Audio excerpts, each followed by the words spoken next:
버석하게 말라버린 이곳은 한때 세계 최대의 곡창지대 중 하나였던 메콩강 유역입니다. 메콩강은 90년대 초반까지만 해도 주변 국가에 비옥한 토양과 자원을 제공했죠. 하지만 지금의 상태는 보시다시피 처참한데요. 흔한 이상기후 이야기가 아닙니다. 메콩강이 이렇게 된 배경에는 심오한 외교 문제가 깔려 있습니다. 메콩강은 지금 외교 인질로 잡혀 있다고 해도 과언이 아니죠. 지금부터 들려드릴 이야기는 환경 이야기가 아니고 국제 정세 이야기입니다. 끊이지 않는 미국과 중국의 힘싸움. 최근 이 두 나라가 적극적으로 애정 공세를 펼치는 곳, 바로 동남아시아입니다. 먼저 미국은 동남아 국가들과 허물없는 사이가 되고 싶은가 봅니다. 올해 5월 미국은 필리핀, 말레이시아, 싱가포르 등을 포함한 13개국과 일종의 경제 파트너십을 맺었습니다. IPEF라는 경제협력체를 출범하면서 말이죠. FTA 이상의 관계를 도모하고자 결성된 이 모임 덕분에 동남아시아 국가들은 미국과의 경제협력 확대라는 메리트를 얻게 됐죠. 한편 중국의 당근은 더욱 달콤해 보입니다. 이번 달 초 중국은 동남아 5개국과 한 차례 외교장관 회의를 가졌는데요. 이 회의 자리에서 중국은 동남아 국가들에게 우주기술 전수를 비롯해 경제, 교육, 보건 등 자기들이 앞선 분야에 대한 협력을 강화하기로 약속했죠. 여기저기서 선물 보따리를 푸는 상황.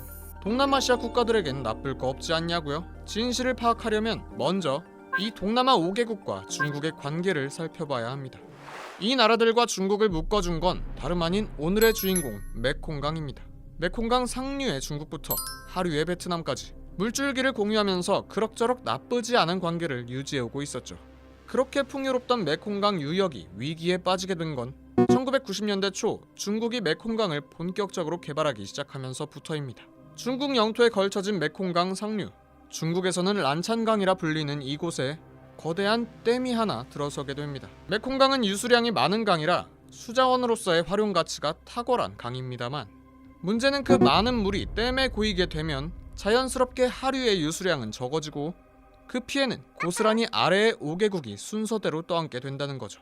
특히 캄보디아 같은 경우는 이 민물고기로 먹고 사는 나라거든요. 이게 좀 더 밑으로 내려오면 베트남이나 태국 같이 세계적인 그 쌀 수출 국가들이 물이 없어서 그 쌀 생산에 영향을 받는 이런 상황이 나타나다 보니까 이게 물의 권력화 아니냐, 무기화 아니냐, 이제 이런 얘기가 나오는 거죠. 시간이 흐를수록 메콩강 유역 5개국의 반발은 심해졌고 결국 중국은 이들을 달래기 위해 한 가지 방법을 제안합니다. 너네 먹고 살기 어렵지? 우리가 쉽고 빠르게 투자해줄게. 그렇게 2015년에 탄생한 것, 그 이름도 간결한 LMC, 란창 메콩 협력체입니다. 앞서 말씀드렸던 중국이 선물을 약속한 자리 역시 이 LMC 회의였는데요. 아하, 그럼 이 6나라끼리 끈끈한 협력 관계가 지금까지 이어지고 있는 건가 싶지만 세상은 그렇게 평화롭지 않죠. 중국이 원조와 투자를 쏟아붓고 있는 건 맞지만 동시에 동남아의 수도꼭지를 꽉 쥐고 있다는 사실에는 변함이 없습니다. 오히려 이 투자가 메콩강에 악영향을 미치기도 합니다.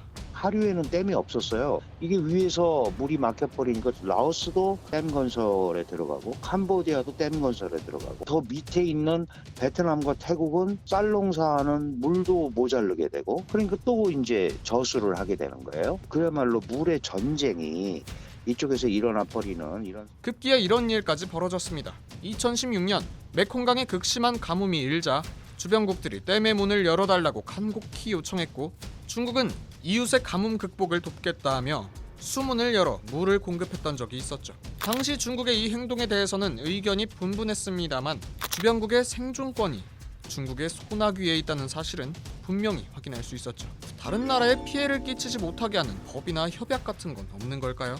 없을 리가요.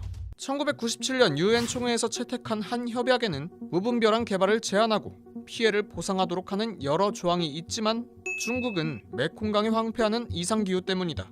LMC를 통해 오히려 발전의 기회를 만들었다는 입장을 표하고 있습니다. 이렇게 강물까지 꽉 잡혀있고 중국의 돈까지 받아버렸으니 좋든 싫든 중국과 친하게 지낼 수밖에 없는 메콩강 유역 5개국과 인질 외교라는 비판을 들을지언정 동남아시아에서의 영향력을 견고히 다지는 데 성공한 중국. 정세가 이렇기에 미국이 만든 IPEF에는 사실상 중국을 견제하기 위한 또 다른 외교적 술수 아니냐는 평가가 뒤따르고 있습니다.